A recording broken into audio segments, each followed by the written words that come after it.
Early in the morning of April the 14th, 1561, aliens from some distant planet had a huge battle over the German city of Nuremberg, with some of their ships even crashing to the ground. At least that's one explanation. There are others.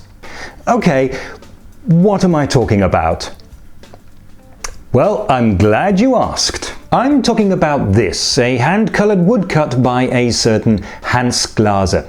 He was a woodcutter and publisher who lived in Nuremberg, and this is his most famous work. It depicts, in both pictures and words, what he claims happened on that morning. The text describes blood-red crescent shapes, and then black and red spheres, some of them inside long tubes, some of them connected by crosses.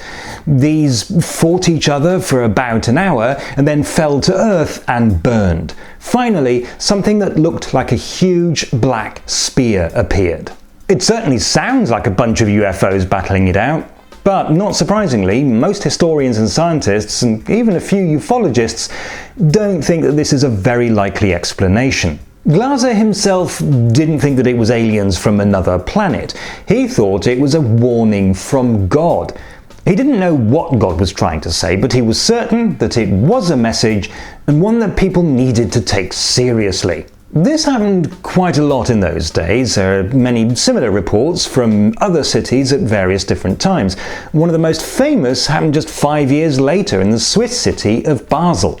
But what's interesting about all of these reports is that they're all very similar. They all describe battles taking place near the sun when it's low in the sky. Which points to a much more likely explanation, that these reports describe a natural phenomenon, probably sundogs. Given the right conditions, the sun can appear with what looks like a halo and two smaller suns, one on either side.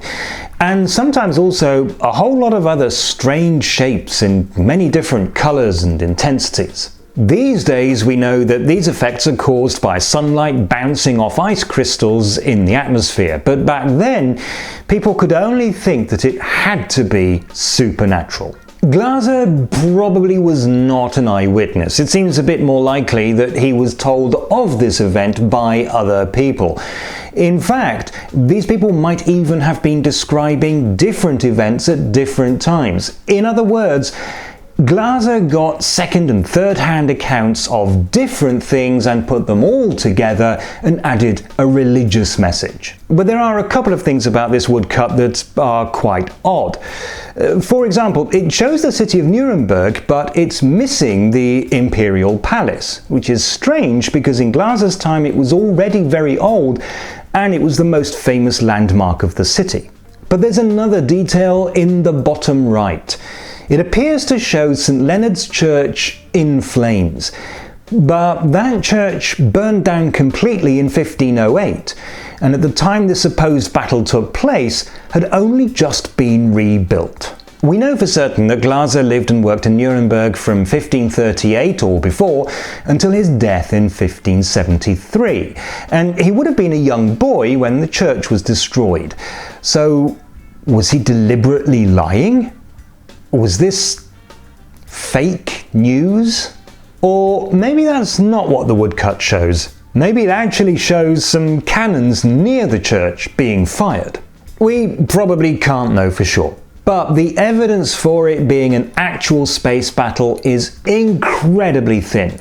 Supposedly some of these UFOs crashed, but we have no record anywhere of 16th century Germans getting their hands on advanced alien technology.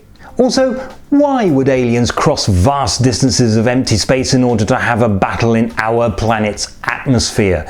Or maybe they were time travellers and were 370 years too early for the Nuremberg rallies and blamed each other for the mistake. Palace, which is very odd because it's... Oh, Clyde. No, haha, come on, hey. Yes, I know, come on. Get your feet off my script. Seriously, please.